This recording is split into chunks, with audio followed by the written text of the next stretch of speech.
Hey guys, today I'm going to be doing my February wrap up, so I'm going to be talking about all of the books that I read throughout the month of February, and there were some really good ones this month, which is awesome.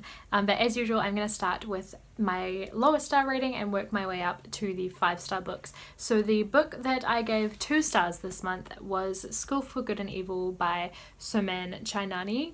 This one was kind of a disappointment for me. I think I probably just hyped myself up too much about it. I've been wanting to read this for the longest time, and it's one that is really popular, so I had trouble getting it from the library, so I finally got it from the library and I was really excited about it, and it just didn't quite live up to my expectations of it. This one is a middle grade novel, and it's about 2 friends called Sophie and Agatha who live in a small village. Every few years or so someone comes and kidnaps 2 children and they disappear and they never return again. When the kids disappear, it's to go to the school for good and evil. So all the good children go to the good school and the bad children go to the school for evil, and they're going to school to basically learn how to take up their roles in fairy tales, whether they're a good character or an evil character. I like the whole idea that it kind of brings up of like you can't judge people by their appearance. Evil comes in all kinds of different packages and you can't really judge someone's goodness by how they look, and I think that's a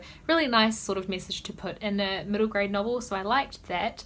But at times it did kind of verge onto the not like other girls trope. There's a lot of action in this book, and I'm not someone who likes books with a lot of action scenes, so that's just something that wasn't necessarily for me. If you like a lot of action scenes, you'll probably like this book, but for me, I didn't enjoy that, and they were kind of unclear as well. I at times felt like I couldn't quite grasp what was going on because I think certain things weren't explained explicitly enough. I also didn't like all of the references to fairy tales. It's not exactly a fairy tale retelling, but they live in a world where fairy tales are really important. So they'd bring up like kids they knew who'd ended up in certain fairy tales, and I just couldn't really get into that. And there was one main thing, which is probably my least favourite thing about the whole book, which really surprised me because I haven't heard anyone talk about this. There's a line in the book where one of the characters is having an argument with someone, and she says to him pretty much something along the lines of, "Why don't you just kill yourself next time?" I don't think that kind of comment is ever appropriate, especially in a middle grade novel. I was really surprised that that kind of line would be in here, and it wasn't something that was addressed, and we're meant to be on the character who said it side, you know what I mean? I really didn't agree with that, and overall I just was really disappointed in this book, so it was a 2-star read for me. Moving on to my 3-star reads for the month. Attack on Titan, this is the 6th one by Hajime Isayama. This is a manga series. There are titans who are kind of like giants that want to eat them and stuff, so they have to live in this community that's surrounded by walls so that they're protected, and this follows some young people who are joining the command that, you know, protects the city inside its walls, and they sometimes go outside the walls to try and see what's going on as well. So this is the 6th one in that series. I don't want to say too much about what's going on in case you haven't read this series yet. It's a series that I really enjoy. This one was not like my favourite out of the ones that I've read. It has been quite a long time since I picked one up, so I feel like I just was a little bit, you know, needing to get back into it again, and the characters themselves didn't quite know what was happening, so that made it a bit more confusing for me as well, since it's been so long since I picked up the last one. I couldn't really quite remember where we were at, but in the end I ended up enjoying it. My next 3-star read was The Fractured Light by Amy Kaufman and Megan Spooner. The trilogy, the first one, These Broken Stars, is about a guy and a girl who end up stranded on a planet together. There's kind of like political stuff going on, and this is the conclusion to that trilogy. So it was really nice to finally get to the last book in the trilogy. I really liked the characters in this one, a hacker and a con artist, and I think that was a really interesting combination. I liked their dynamic together and I really liked getting to know them. I really enjoyed, especially about like the first third of the book, I was really into it and really enjoying everything that was going on. I think because it was focused on the 2 new characters, and then the last 2/3 of the book felt really slow to me. I just felt like it took a really long time to get to the conclusion where everything was happening and it all like finally ended. Other than that, there was this one particular passage that was repeated twice in the book, and that really bothered me. It was this passage about conspiracy websites. If you've read this book, you might know what I mean. I don't know if anyone else noticed it, but the same passage appears again explaining why those conspiracy websites are important. Not word for word, but just about, like, it's saying in essence the entire like same thing. And I just felt like that was possibly an editing issue. I don't know if that was meant to be in there twice in two different places saying the exact same thing. So that bothered me, but other than that, I'm, yeah, really happy that I finally finished this trilogy, and it was a good conclusion to the series, and I really did love the two characters in this one. Another 3-star read for me was Oliver Twist by Charles Dickens, and it's about a young boy called Oliver who is an orphan. He grows up in a workhouse, and then it just follows his life and some adventures that he has after that. I'm glad that I read it. I found Charles Dickens' writing style really fun. He has a style that I would say is similar to like Roald Dahl. It's definitely, you can tell he's good at writing for children.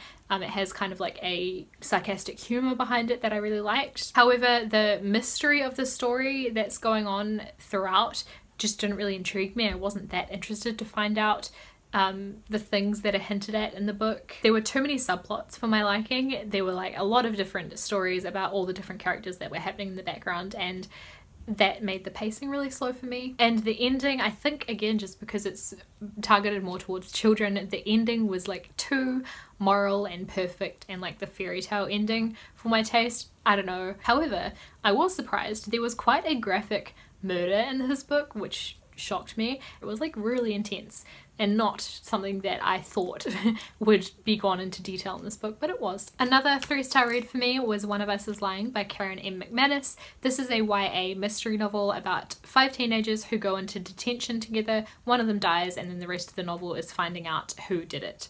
I have a review of this up on my channel. I'll link it down below if you haven't seen that yet, if you're interested to know more of my thoughts about this book. I enjoyed it. There were some things I didn't like about it, but yeah, check out that review if you're interested. Next, I have one 4-star read of the month, and that is the poem selected by Ted Hughes. This is a collection of Sylvia Plath's poetry. I really enjoyed this one, and it's so nice to find a poetry collection that I enjoyed because, as you guys know, I've been trying to pick up a little bit more poetry. It's something that I kind of have trouble getting into just because it's such a varied sort of genre. There's like all different types of poetry, and it's hard to find what you like. And I think Sylvia Plath uses imagery really nicely. Most of the themes in this collection are around depression. Mental illness was something that Sylvia Plath really suffered with throughout her life. I didn't enjoy all of the poems just because I couldn't necessarily relate to all of the themes in that way, but there were some that were my favourites. Spinster was one that was really good, Full Fathom 5, Tulips, and Insomniac. There was also a poem in this called Poppies in July, and it's just really funny because it really reminded me of a scene in The Handmaid's Tale, which I'll talk about in a sec, but it was really interesting because there was an analogy in that poem that is kind of used in The Handmaid's Tale about tulips, and I just thought it was weird.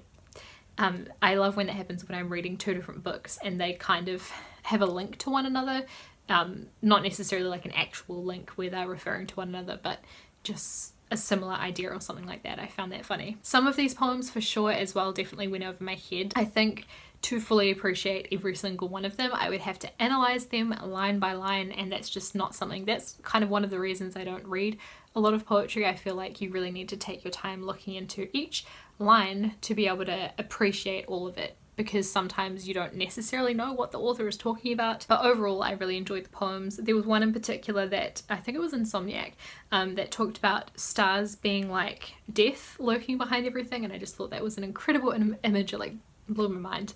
Loved that. So yeah, I really enjoyed this, and I definitely, I think, want to read more of Sylvia Plath's poetry. Next, moving on to my 5-star reads for the month, there have been 2 of them.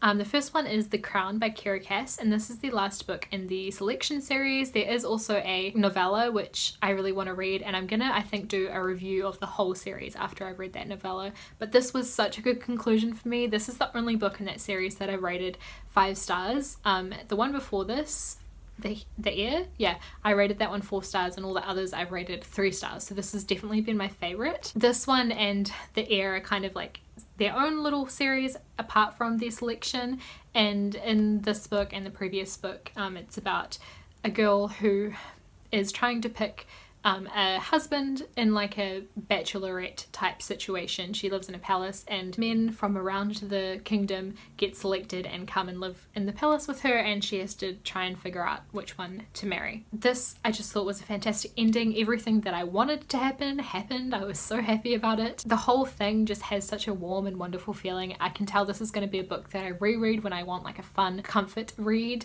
And the thing that really impressed me was Adolin, the main character. Her character development was incredible. She changed so much in a really believable way to become such a better person in this book, and I just think it was phenomenal seeing that transformation. I really liked that. I would recommend the whole selection series just so that you can get to this book in the end, because it's worth it. My other 5-star read this month was Bygone Badass Broads by Mackenzie Lee. This is a illustrated non-fiction book about the incredible lives of some women throughout history, and I so enjoyed this one. I've got a full review of this up on my channel if you want to watch that. I'll link that one down below as well. Finally, I just want to throw in a mention for the book that I'm currently reading, which is The Handmaid's Tale by Margaret Atwood. From what I can gather, it's about a woman in a world where only certain women can have children. There are women who get to be wives, there are women who are essentially like maids, and then there are the handmaids who are the ones who their sole purpose pretty much is to bear children. A very interesting dystopian world so far. Really enjoying it, and I will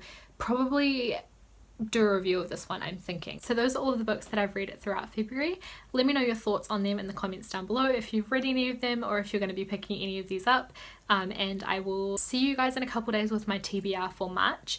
In that video I'm going to be announcing the book that we're reading for Classics Clique in March. I'm doing like a Goodreads book club where we read one classic a month, so if you're interested in joining in with that, that is linked in the information bar below.